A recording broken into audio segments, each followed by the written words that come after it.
and it was very encouraging, and we feel that we need that much of training program to encourage ourselves and make our team very well set for the future of the bank.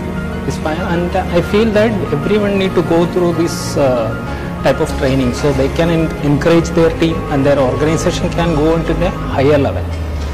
It has been really a mind-playing game for the last 2 days, for which we all feel refreshed out of the 2 days activities and refresher trainings that has gone through.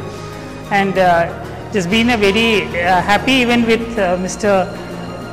Deepak hosting this thing from end to end. He has been very helpful to take us through all the parameters which we have already gone through the years. The training was regarding mainly it is an accelerate training, but we have gained n number of knowledges, n number of positive skills from this training.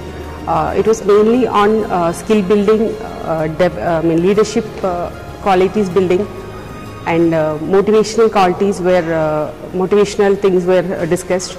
Multitasking, what all we operations face inside the branch was very beautifully discussed, and what all we need to be things need to be done from inside the branch when we go back. Everything were discussed very beautifully. It was a great experience for a part of this training, as we had a very extensive sessions for the various management techniques and various daily practices that we are doing in. And it was nothing like the usual training that we have. It was very non-classroom like, very interactive, and there were a lot of game sessions. We really enjoyed it. It was real fun.